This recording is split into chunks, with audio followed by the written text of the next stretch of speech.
messieurs, bonjour. Heureuse de vous retrouver pour ce deuxième numéro du magazine de la francophonie. Les pays membres de la francophonie ont en commun le français, cette langue quelque peu controversée. Si d'aucuns pensent qu'elle a de beaux jours, d'autres prévoient son extinction.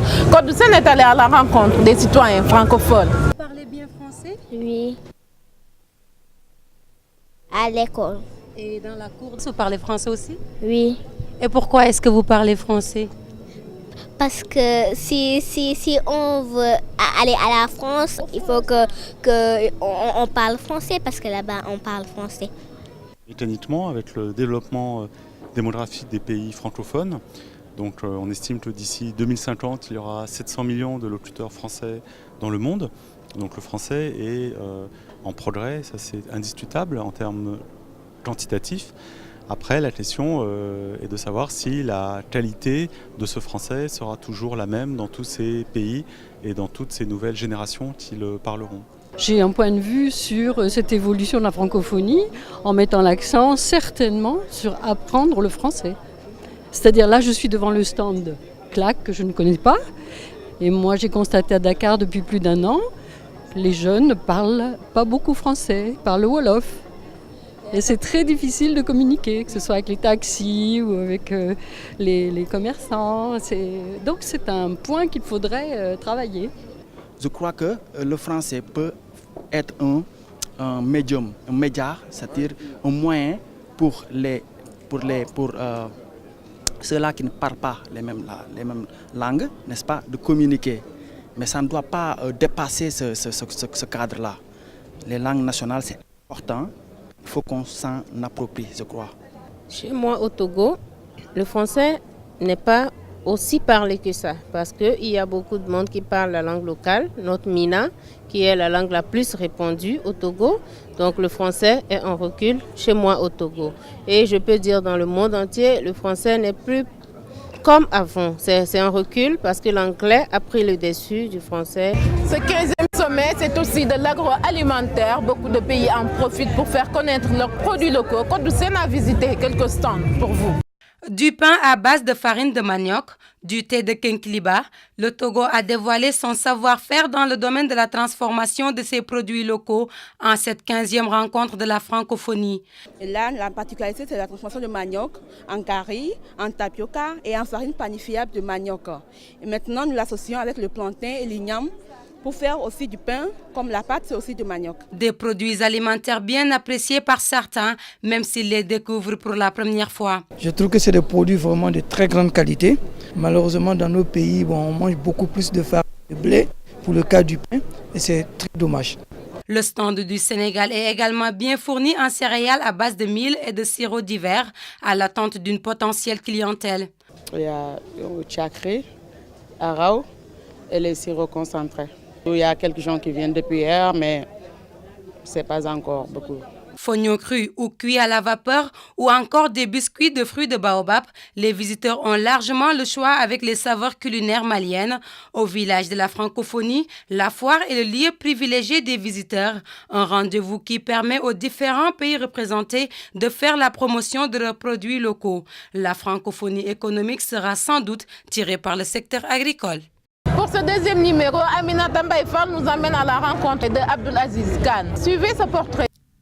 Diplômé de la 4e promotion de l'Université de Senghor en 1994, Abdulaziz Kane est considéré par ses collègues comme un homme très dévoué à notre association, très généreux et qui toujours a envie d'échanger avec les membres de l'association, mais également c'est un personnage qui est dévolu à la cause de la DICEN. Très actif, il gère les problèmes de l'association, les différents diplômés de l'Université Senghor. À chaque promotion, nous avons toujours besoin de lui, de son expertise en tant que doyen. Je suis quelqu'un qui aime entrer en relation. J'aime beaucoup travailler en communauté et j'aime beaucoup partager, échanger. Présent au village de la francophonie, il compte mieux faire connaître l'association des diplômés sénégalais de l'Université de Senghor au monde francophone. Nous essayons de corriger à travers toutes les actions que nous avons initiées pour participer de manière active, n'est-ce pas, à ce moment, à ce rendez-vous extrêmement important qu'est le 15e sommet de la francophonie. Il était hors de question que le monde francophone se réunisse à Dakar, alors que ceux qui sont issus de l'université Senghor à travers notre association ADCN n'apportent pas leur contribution à la réussite de cette manifestation. Donc je pense que c'est un acte majeur que nous avons posé et je pense que nous avons incité l'université Léopold Sédar Senghor d'Alexandrie à nous identifier comme mandataires pour la représenter dans cet espace francophone. En bon halpulaar, Abdul Aziz aime le Latiri Hako. Digne fils spirituel de Senghor, il prône l'ouverture, mais aussi l'enracinement. Et maintenant, la revue de presse signée Wali Gueye. Madame, Messieurs, bonjour. Vos journaux de ce matin ont ouvert une large fenêtre sur le 15e sommet de la francophonie.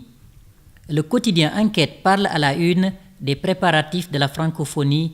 Il interroge le ministre des Affaires étrangères Mankeur Ndiaye qui déclare « Le Sénégal est prêt ».